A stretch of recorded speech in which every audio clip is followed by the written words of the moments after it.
Hello all, hope you are doing well. In the last video, we have seen the important clauses related to the section 4, and in this video, we are going to see the important clauses in the section 5. So again, section 5 is made into two parts. This is the first part of the video. So let us start there. So basically, this section 5 is related to the clauses of limit state method. Okay, the section is related to the clauses of limit state method. Okay, if you have not watched any of our previous videos, the links were given in the description. You can watch them, then you can come back to this video. Okay, so let us start. Now, the first clause here is related to the crack width.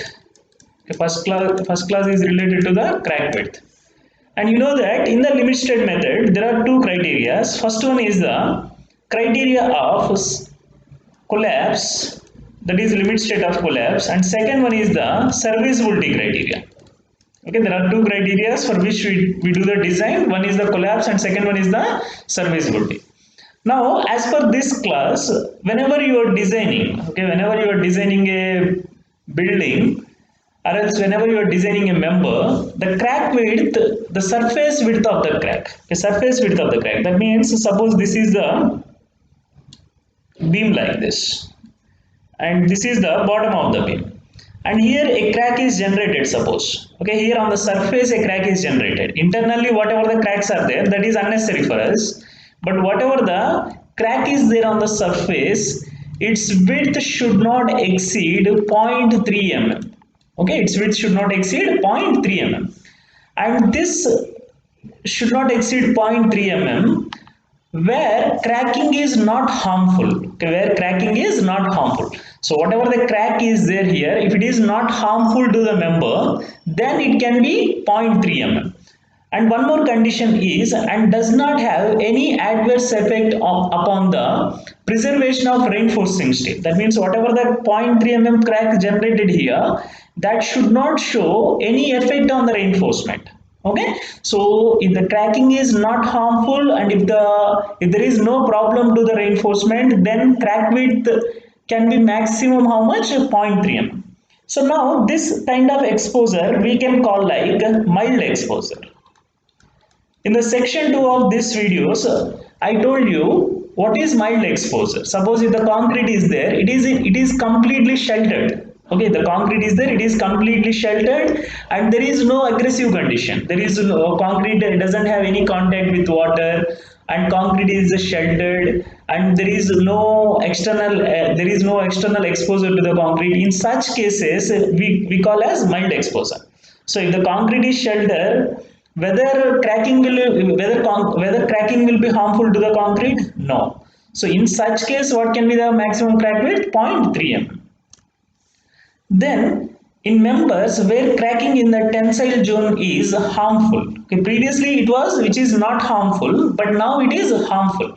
Okay, harmful either because they are exposed to the effect of weather, are continuously exposed to moisture, or in contact with soil or groundwater. So if the concrete is there, suppose, okay, this is a member again, and here there is steel. Now a crack is generated here, and this member is continuously in contact with the water. Whether it will be harmful to the reinforcement or not? Yes. So in such a condition, crack width should not exceed 0.2 mm. Okay, so if it is not harmful to the reinforcement, then it is 0.3 mm. If it is harmful to the reinforcement, if the crack is harmful to the reinforcement or member, then it is 0.2 mm. Then for particularly aggressive environment such as the severe category. Okay, so first we have seen about the mild one, and this is about the moderate category. Okay, this is the moderate category. Okay, now in the severe condition, that means if the concrete is completely immersed in the seawater. Okay, the concrete is completely immersed in the seawater. In such a case, crack width should not exceed 0.1 mm.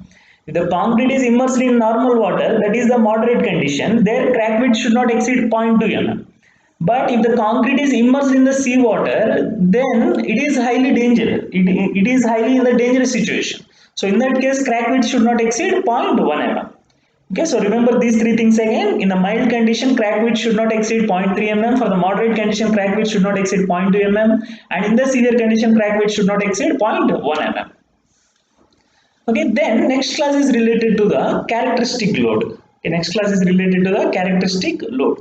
So what is this characteristic load is, suppose you are designing a structure. Okay, you are designing a structure which is of 3 floors, let us say. Okay, which is of 3 floors. Now let us say life of the structure is 50 years. Okay, life of the structure is 50 years. Now, throughout the 50 years, whether the load will be same on the structure? No, it will not. Okay, the load will keep on varying. Suppose there are only 5 to 6 people are there in the structure, then load will be less. Suppose a flood is there. Okay, a flood is there, and people has to be mobilized to this building. Then they may mobilize up to 300 to 400 people. So in that case, loading will vary. But while designing a building for you, can you design it for the can you design it for 300 to 400 people? No, not possible, because if you want to design the structure for 300 to 400 people, the load will be heavy on the structure. Then size of the members increases, percentage of the reinforcement increases. Because of that, structure will not be economical. Okay, so we will not design for the case of 300 to 400 people. Okay, we will design it for the normal condition. Now what is characteristic load is, characteristic load is that value of load which has a 95% probability of not being exceeded during the life of the structure. So now suppose if you consider a load of 100 kilonewton, a load of 1000 kilonewton. Okay, you are considering that the load on the structure is 1000 kilonewton, then 95% of the times the load on the structure should be less than this 1000 kilonewton. 5% of the times, okay, less than 5% of the times it may exceed that value, but 95% of the times the load should be less than this value. Okay, so that is the characteristic load. So what is characteristic load? The load which has a 95% probability of not being exceeded during the life of the structure. Okay, so that's the thing. Next one is related to the factor of safety. Okay, next one is related to the factor of safety and the design strength of the material. Okay, design strength of the material. So now if you take the concrete, its strength is generally how much? FCK. Okay, if you take the concrete, its strength is generally FCK, and if you take the steel, its strength is generally Fi. But while designing a structure, you should not consider the full strength of the material. Okay, you should not consider the full strength of the material, because sometimes maybe it will have less strength than the required strength. Okay, that's why we have to consider some factor of safety. We have to divide with some factor of safety, and we have to calculate the design strength. Now if you are calculating the design strength of concrete, suppose if you are calculating the design strength of concrete, then it will be equal to grade of concrete divided by factor of safety of concrete, factor of safety for concrete. So what is that factor of safety for concrete in the limit state method is 1.5. Okay, it is 1.5. Then this partial factor of safety for the steel is, okay, if you take the steel, the design strength may be some FSD, the design strength may be FSD. This FSD equal to Fs by gamma ms, and whatever this gamma ms is there, that is the partial factor of safety for steel, and that is taken as how much? 1.15. So partial factor of safety for concrete should be taken as 1.5 and steel should be taken as 1.15. Okay, so if they ask you design strength, you have to divide with those two values. So next one is the design load. Okay, so this design load is given by Fd equal to F into gamma F. What is F here? F is the characteristic load. F is the characteristic load. So if you multiply this characteristic load with the partial factor of safety for the loads, okay, partial factor of safety for the loads, then you will get the design load.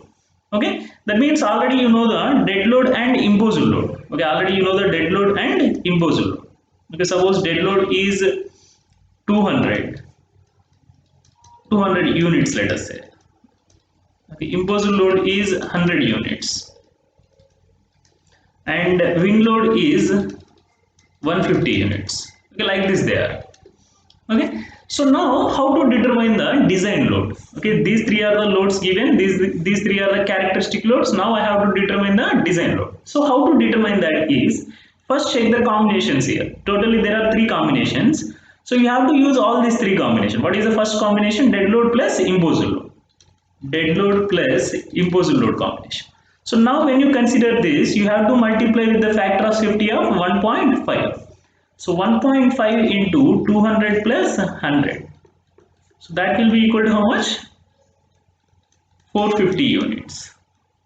Next you have to consider the dead load plus wind load combination. The dead load plus wind load combination. So dead load plus wind load combination, when you consider, again you have to multiply with 1.5. So 1.5 into 200 plus 150. So that is totally 350 here. 350 into 1.5, that is 525 units. In next combination, you have to consider all the three loads together. Okay, you have to consider all the three loads together. That is dead load plus imposed load plus wind load. Then how much it will be? Okay, then how much it will be? So that will be equal to 1.2 times of 200 plus 100 plus 150. So this will be equal to 540 units. Okay, this will be equal to 540 units.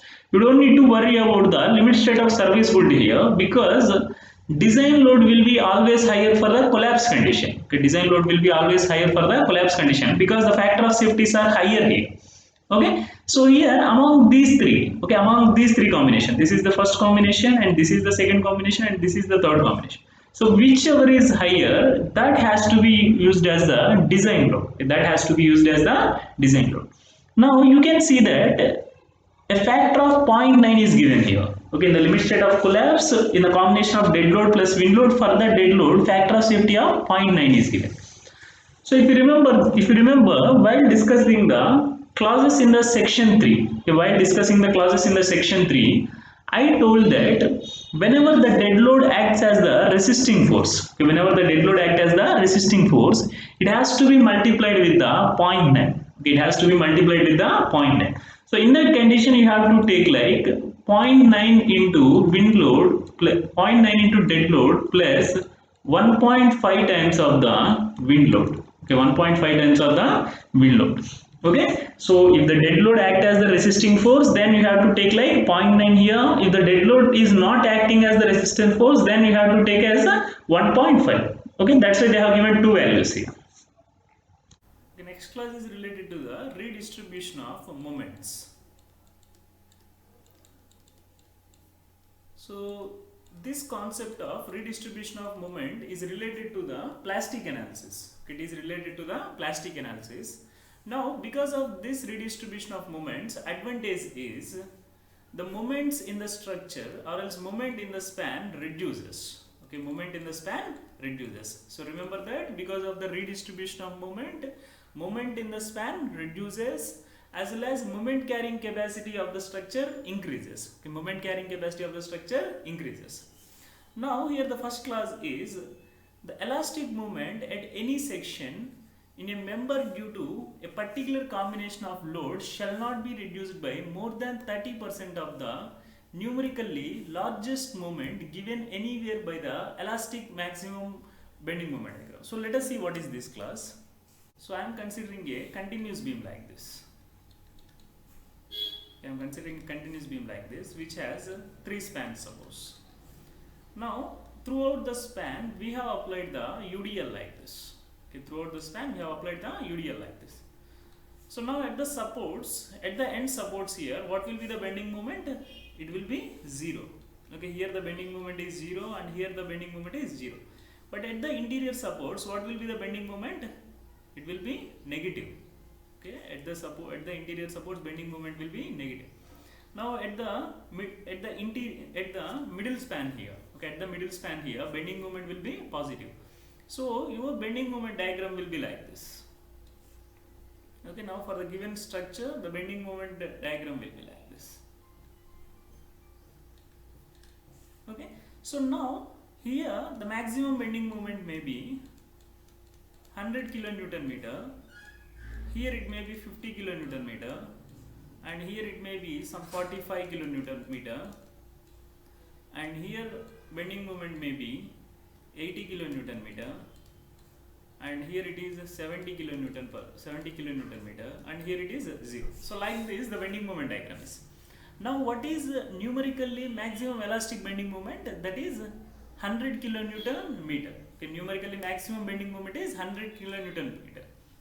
So now see this class again. The elastic moment at any section in a member due to particular combination of loads shall not be reduced by more than 30% of the numerically largest moment given anywhere by the elastic maximum moment diagrams.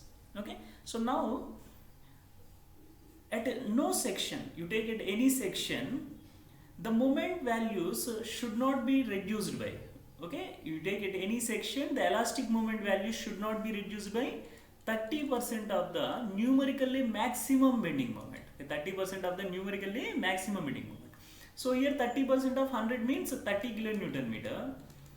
So at no section you can reduce the given bending moment value by 30%.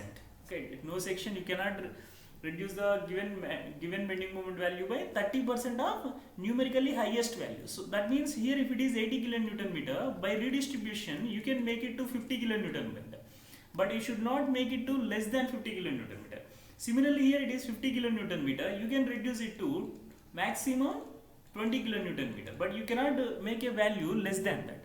Okay, so hope it is clear. Now hope it is clear. Again I am saying, whatever the elastic moment at any section is there, that can be reduced maximum by 30% of the numerically largest bending moment at anywhere.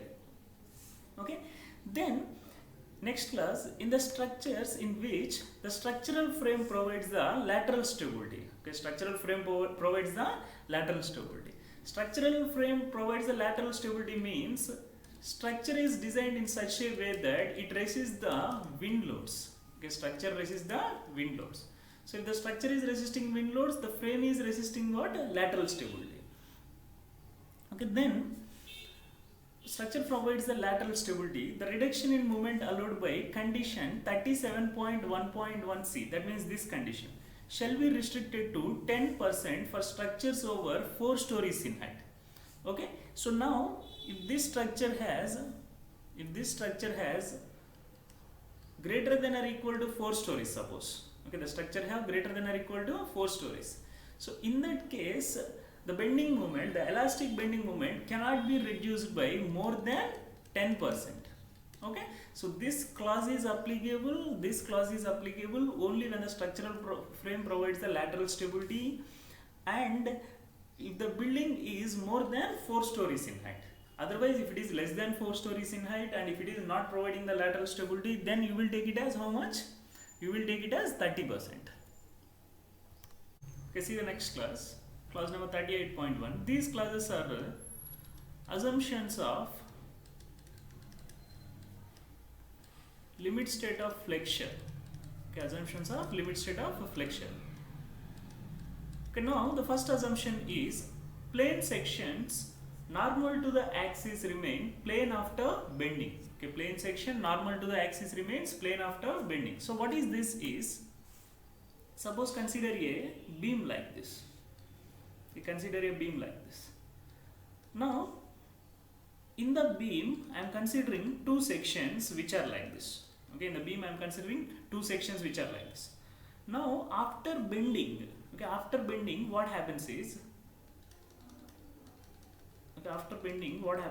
beam will come like this. Okay, beam will change like this.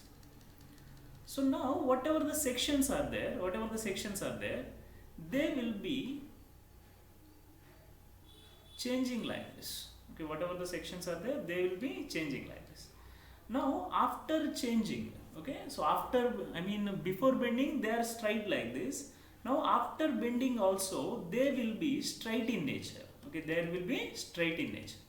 So because of this straight nature, okay, because these are straight in nature, we can say that strain variation is linear. Okay, strain variation is linear.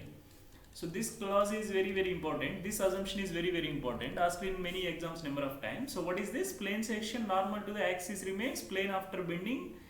That means strain variation is linear. Then next clause is the maximum strain. The next assumption is the maximum strain in concrete at the outermost compression fiber is taken as 0.0035. Now let us consider a simply supported beam like this, and this is the cross section of the beam. Suppose, okay, this is the cross section of the beam. So maybe bars are here. Okay, maybe bars are here. Then in this condition, if it is a simply supported beam, suppose, okay, if it is a simply supported beam, above the neutral axis fibers will be under compression, below the neutral axis fibers will be under the tension. So here at the extreme compression edge, okay, here at the extreme compression fiber, the maximum stress in concrete in bending will be 0.0035. Okay, remember that this is the strain diagram.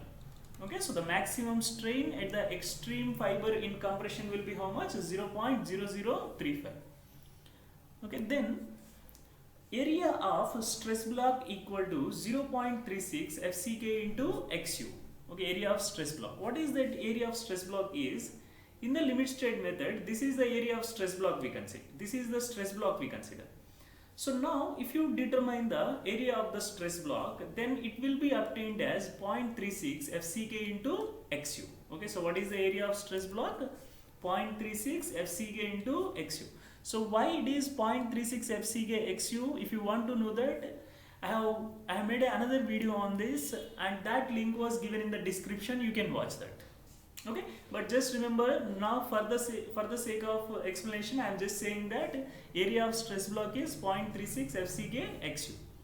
Okay, so what is here? What is XU here? Is XU is the depth of the neutral axis. Okay, XU is the depth of the neutral axis from the extreme compression fiber.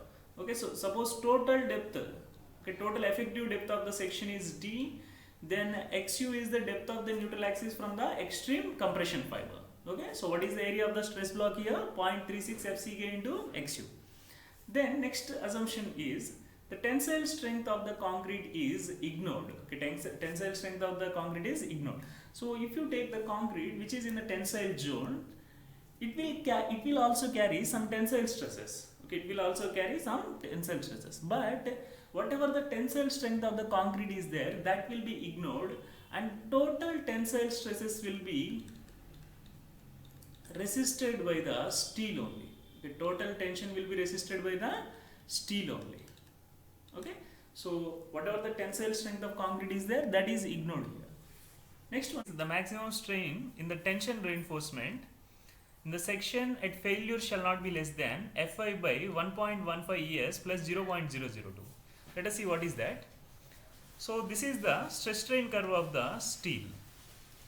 The stress strain curve of the steel, this is.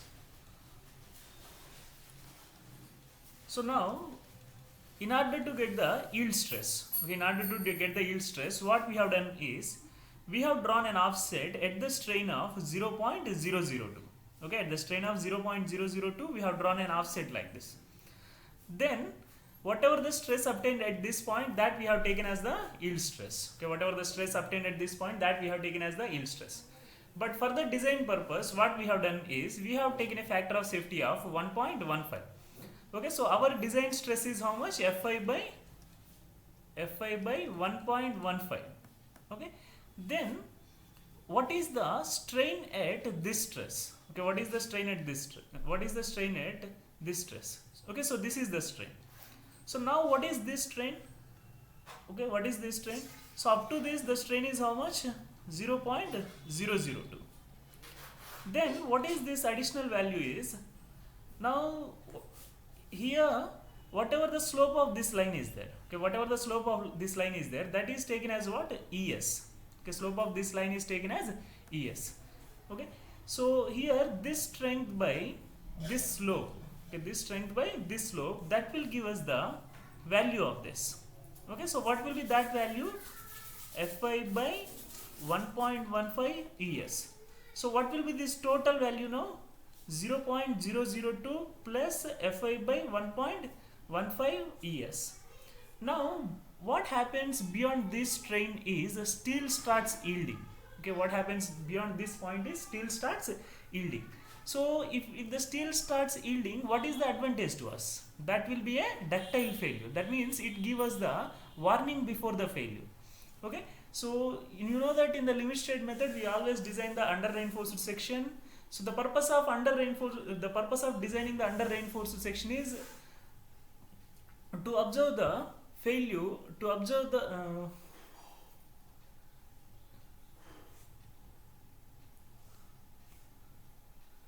purpose of designing the under reinforced sections is to get the warning before the failure. Okay, to get the warning before the failure. So in order to get the warning, what should happen? Steel should start yielding. And when does that yielding happens?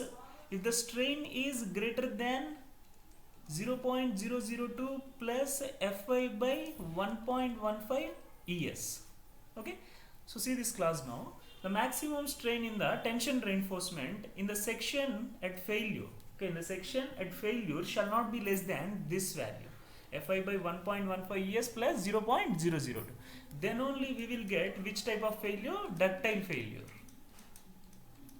That means if this thing has to happen, we should always design which section? Under reinforced section. If the strain is less than this, and then if the failure comes, we can say that that is the over reinforced section, and the failure is of brittle failure. Okay, so this point is related to this note is related to the limiting values of depth of neutral axis. Okay, limiting values means nothing but XU max. Okay, XU max, or else you can call it as XU limit also. So what is this XU max or XU limit? Is balanced depth of neutral axis. Okay, balanced depth of neutral axis, or depth of neutral axis for a balanced section. Now what is balanced section is, so at the failure, if the concrete reaches its maximum strain, okay, at the failure if the concrete reaches the maximum strain, this is the strain diagram, and if the steel also reaches the yield strain, that is 0.002 plus 0.87 Fy by es. Okay, so if both the materials reaches these strains at the same time, then the type of failure is called as balanced failure. Okay, now in this condition, this is the XU max, and this total effective depth is small d. So whatever this XU max by d value is there, okay, whatever the XU max by d value is there, it depends on what? It depends only on the grade of steel. So for the grade of for the 250, okay, for the grade of Fe 250, it is 0.53, and for the grade of Fe 415, it is 0.48, and for the Fe 500, it is 0.46. So next classes are related to the compression members, and these are the assumptions we have to consider while designing the compression members. Okay, so first assumption is maximum compressive strain in concrete in axial compression is taken as 0.002. What is axial compression is, suppose this is a member, okay, this is a member, okay, or else instead of that, consider a column like this, and the loads are applied like this. So this column is now under axial compression. Okay, now if the load is concentric here, okay, the load is concentric here, throughout the section stresses will be same. Okay, throughout the section stresses will be same. That means here this is the cross section. Here at this point stress is P by A. At all the points stress will be what? P by A. So when the stress is same, obviously strain will be also same.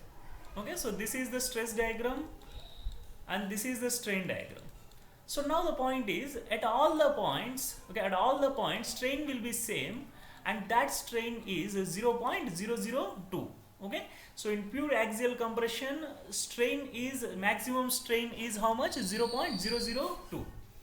Now if you consider a beam, suppose beam is subjected to bending. Okay, when you apply the loads like this, beam is subjected to bending and our stress strain diagram will be like this. So now in this condition, this is the neutral axis. So here strain at different points will be different. Okay, so under the bending compression, strain at different point will be different. That varies from neutral, that is 0 at the neutral axis, and at the extreme fiber the maximum value can be 0.0035. Whereas in case of the axial compression, the maximum strain can be how much? 0.002. That's the clause. Okay, so maximum compressive strain in concrete in axial compression is taken as 0.002. Then next clause is maximum compressive strain at the highly compressed extreme fiber in concrete subjected to axial compression and bending. So now this is the case where the column is subjected to axial compression. But here in this case, column is subjected to both axial compression and bending. Okay, combined action. That means, suppose if the column is subjected to bending compression, okay, the column is subjected to pure bending compression, then here the strain may be 0 and here the strain may be 0.0035. If it is subjected to pure axial compression, throughout the section strain will be same, that is how much? 0.002. Now I am saying that column is subjected to both axial compression and bending. Okay, combined action of both axial compression and bending. Then in this case at this point, okay, in this case at this point, let us say strain is epsilon. Okay, let us say strain is epsilon. Then at this point what will be the strain is 0.0035 minus 0.75 epsilon, minus 0.75 epsilon. So here it is the least compressed fiber and it is the highly compressed fiber. Okay, it is the least compressed fiber and it is the highly compressed fiber. Okay, so see the clause again, maximum compressive strain at the highly compressed extreme fiber. Okay, so this is the highly compressed extreme fiber. So at this point maximum strain is, when the maximum strain shall be 0.0035 minus 0.75 times the strain at the least compressed extreme fiber. 0.0035 minus 0.75 times the strain at the least compressed extreme fiber. So that is what you have taken here.